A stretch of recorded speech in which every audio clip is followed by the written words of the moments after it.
বীরভূমের ছোট্ট একটি গ্রাম, কিন্তু আজও অম্লান তার আরাধ্যা মাতা জগন্ময়ী দুর্গাদেবীর পূজার্চনায়। যেতে গেলে বর্ধমান অথবা কাটোয়া থেকে বাসে করে যেতে হয়। বর্তমানে সেটারই অবতারণা। একটাই কারণ, সেটা হচ্ছে স্মৃতিচারণা অতীতের। সারা দিন রাত্রি একটা নিয়মের ঘেরাটোপে থাকতে কার থাকতে ইচ্ছে হয়? মনে হয় একবার বাঁধন ছাড়া হয়ে বাইরের আকাশে ডানা মেলে উড়ে যায়। একবার সুযোগ হয়েছিল গ্রীষ্মাবকাশে। ভাই বোনেরা সবাই মিলে গেলাম রেল স্টেশনে। ছোট লাইনের গাড়ি, মাত্র 4টে বগি। তার মধ্যে টয় ট্রেনের মতো লাফিয়ে উঠে পড়লাম কামরায়। আর জানলার ধারে লাফিয়ে পড়ল সবাই দুপাশের ক্ষেতের ছবি দেখতে বলে। এইসব দস্যুর দল যখন প্রকৃতির নিয়মে বড় হয়ে উঠল, যে যার মেধা আর নৈপুণ্যের প্রভাবে নিজেদের কর্মক্ষেত্রে হয়ে উঠল এক একটা ইঁদুর দৌড়ের প্রতিযোগী, তাদের কথাই বলছি।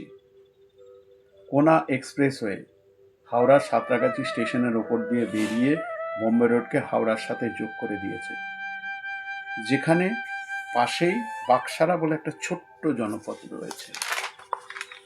নামটা যেমন বাকসারা, যেন সমস্ত বাক্য শেষ হয়ে গেছে। তারই গায়ে লাগোয়া তখনকার দিনে হাউসিং কমপ্লেক্স ন্যাশনাল প্লেস। তখনকার দিনে বললাম কারণ সময়টা 1988 সাল। চারিদিকে একটা অরাজকতা। দিল্লিতে সরকার প্রধানের হত্যায় একটা রায়েটের পরিবেশ সবে প্রশমিত হয়েছে। সাজোয়া গাড়িতে বন্দুকধারী কমান্ডোদের পেট্রোলিং, যেন রণংদেহী ভাব।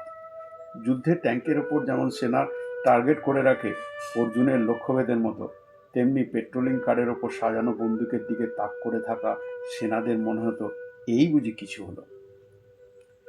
ন্যাশনাল প্লেসের মধ্যমণি একটা বিরাট দিঘির মতো পুকুর, তার চারপাশে বাঁধানো বসার জায়গা, আর চারধারে সিঁড়ি বাঁধানো ঘাট।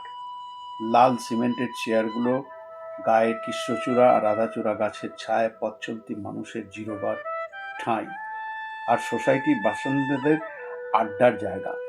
অফিস ফেরত টুবাই, ভালো নাম গৌতম, ছেলে বাবুনুকে নিয়ে অস্ত যাওয়া সূর্যের দিকে তাকিয়ে সারা দিনের অফিসের গল্প করে।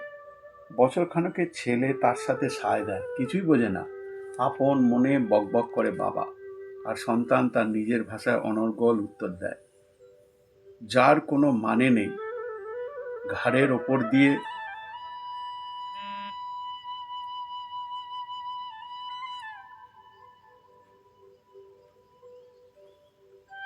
একদিক থেকে আরেক দিকে নেমে চলন্ত পিঁপড়ের শাড়ির দিকে হাত বাড়ায়।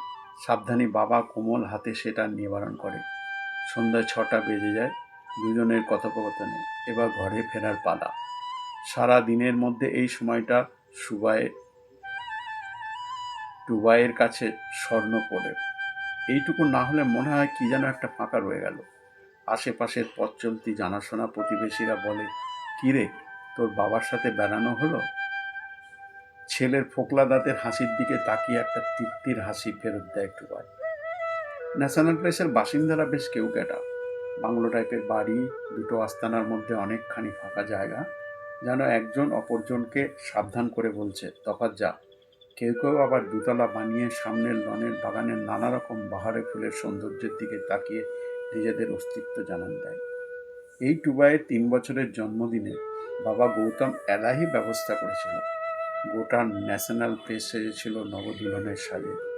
বর্ধমান থেকে সবাই এসে ধন্য ধন্য করেছিল। আকাশে বড় বড় হাউইয়ের রোশনাইয়ে জানান দিচ্ছিল গরিমা। ছোটবেলার সেই টয় ট্রেনের লাফালাফিটা কোথায় হারিয়ে গেল।